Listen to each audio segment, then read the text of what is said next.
Hi students, welcome in chemistry classes. I am Priyanka Jain and you are watching the videos of thermodynamics. In our last lecture, we have studied about the Carnot cycle. We have studied second law of thermodynamics, first law of thermodynamics, Joule-Thomson effect and several other things. Okay, if you want to see full coverage of the thermodynamics, then you can go to our channel. Channel's name is Priyanka Jain and you can go to the playlist of Thermodynamics 2.0 where I have started from the basic level. So you can see every video and you can also find out the mathematical tricks, how you have to deal with the mathematical problems. You can also understand there.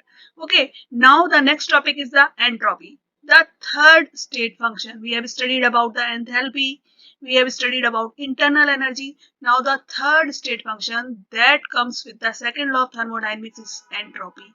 Okay, now how this entropy comes, for understanding this, as we are studying for the csir level and for the GATE level, so we should know how this state function is coming. Okay, so we start from the Carnot cycle. We have studied in the Carnot cycle that the efficiency of a Carnot cycle is given by Q2 plus Q1 upon Q2, or it is given by T2 minus T1 upon T2. Okay, so we can write it 1 plus Q1 upon Q2 is equal to 1 minus T1 upon T2. Right, we can write. Okay, so in short we can write it Q1 upon Q2 will be equal to minus T1 upon T2. Okay, or we can write it Q1 upon T1. Okay, write this T1 here and this Q2 here. Okay, so minus Q2 upon T2.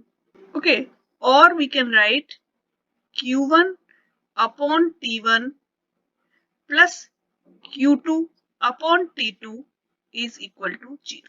We are getting this type of equation.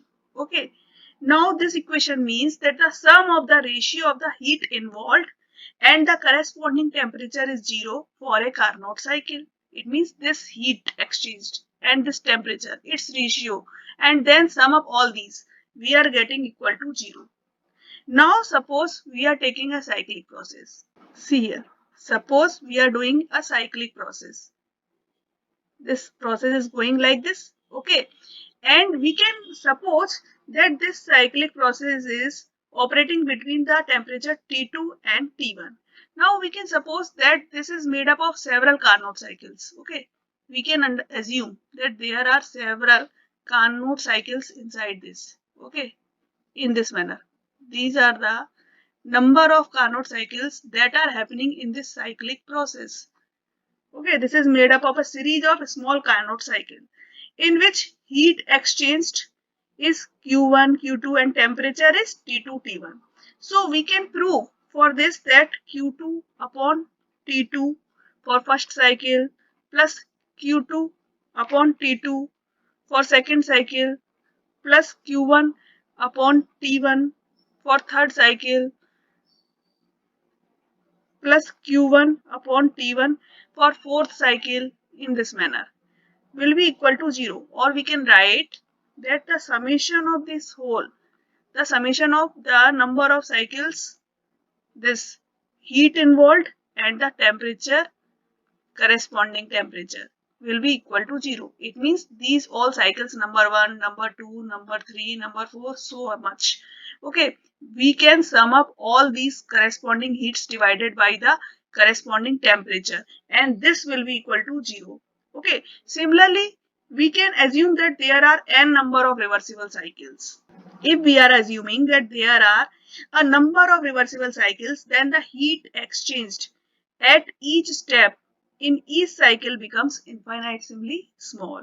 Okay, so we can write for the small changes dqi reversible divided by ti. Always remember this qi is reversible. We cannot take it for the irreversible process. Okay, this is for the reversible process. Or we can write integration of dq reversible upon t will be equal to 0. Okay, now we know one thing. If you have studied a little bit mathematics, then you know that integration of dz, if it is equal to 0. If this term is equal to 0, that means dz is an exact differential. Okay, and when this happens, then we can say z is a state function. Okay, if this condition applies, then this condition may be applied here. See here, this is summation of d q reversible upon t, and this is equal to 0. Okay, so we can say this z means q reversible by t. This is our z. Okay, and this is a state function. So we can propose a name for it. Okay, we are getting a state function from the Carnot cycle. We are proving this from the Carnot cycle for the reversible processes, and we are getting a state function, that is the Q for the reversible process divided by the corresponding temperature. And this state function we call entropy. Okay, so we can write ds is equal to dq reversible upon t, or S is equal to Q reversible upon T. This is a state function that is called the entropy. See here, this S is called the entropy. Like enthalpy and like internal energy, this is also a state function.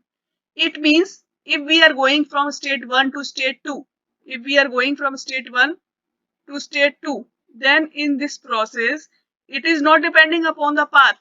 Its value depends only upon the initial and the final state. Okay, so if initial and final states are same, we will get the same value of the entropy. So it is called state function. Secondly, one thing you should remember, that like enthalpy and internal energy, the absolute value of the entropy cannot be known. Okay, it is not known exactly. We cannot find out the exact value of entropy.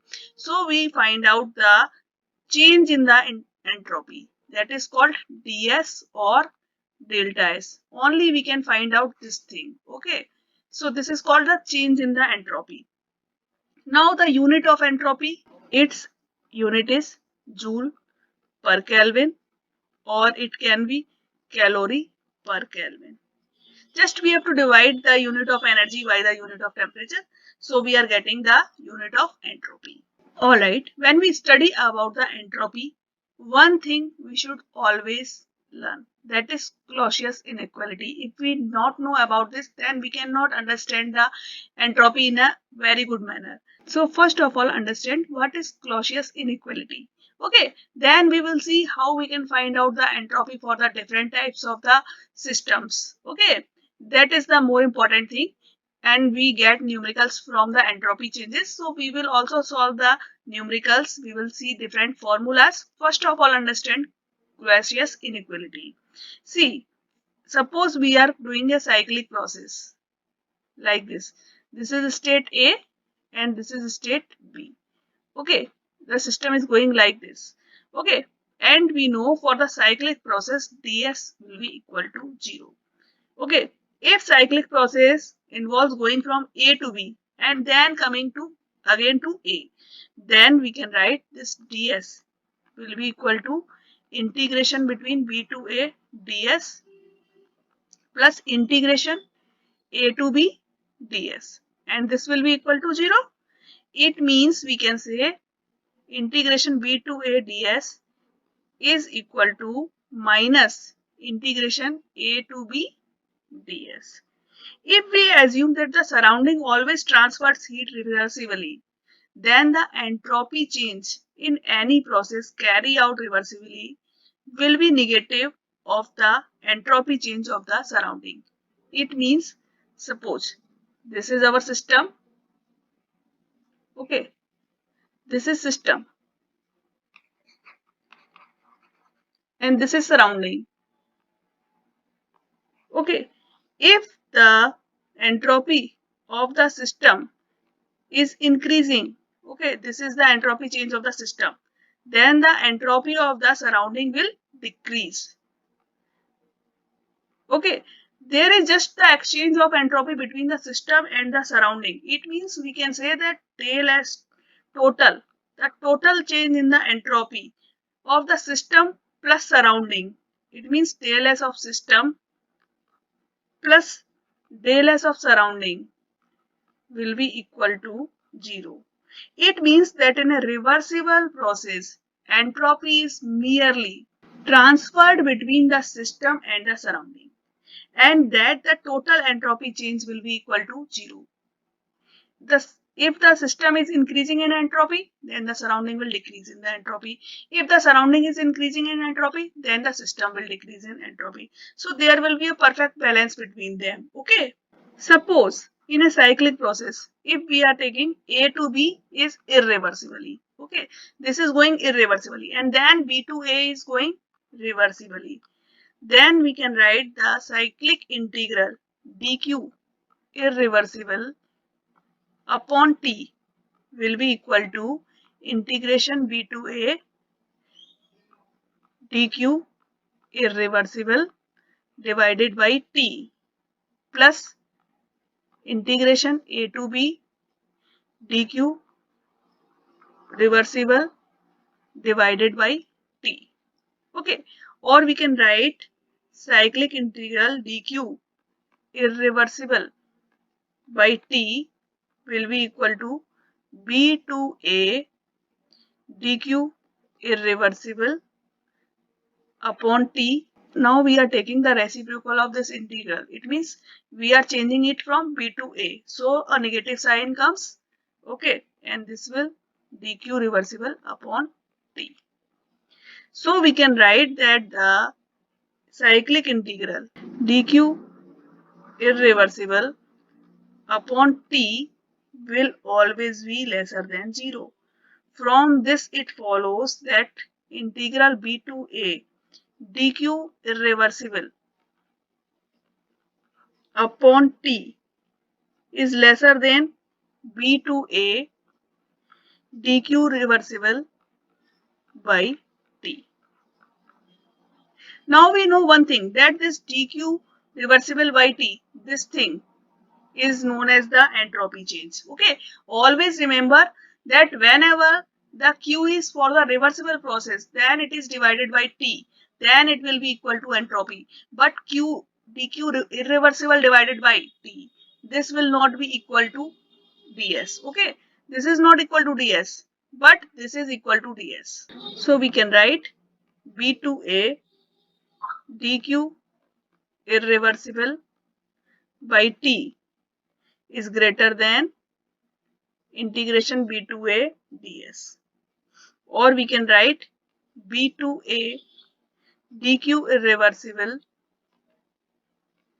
by t is greater than del s ab. Okay, this expression that you are seeing here, this is called Clausius inequality. This is called Clausius inequality. Actually, it is a fundamental requirement for real transformation. By this equation, we can decide whether or not some proposed transformation will occur in the nature for any change in an isolated system. One thing you should remember, that for any change that occurs in an isolated system, dq irreversible is equal to 0. So inequality becomes del s ab is greater than 0. It means for a real transformation in an isolated system, what is the requirement? The requirement is that del S should be positive. Okay, del S should be positive. Only in that case the process will be spontaneous. This is the criteria for spontaneity. A spontaneous process can occur only when the entropy is increasing. Only then we can say that the process is occurring naturally. So the entropy continues to increase so long as changes occurs in the nature. Okay, so actually Clausius assumed that the entire universe is like an isolated system. Okay, in which all the natural occurring processes are occurring that are irreversible. Okay, means universe is like a system. This is universe and this is like a system. And in this, what is occurring? irreversible processes. Okay, so whenever the irreversible process occurs, what happens? The entropy will increase.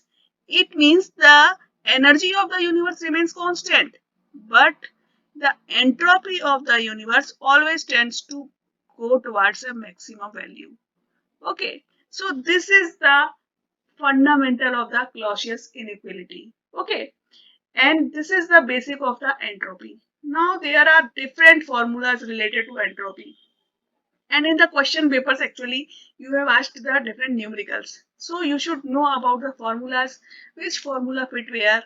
I will give you all the information about this. So watch my next videos. I will give you different type of formulas. There I will also do the questions based on that.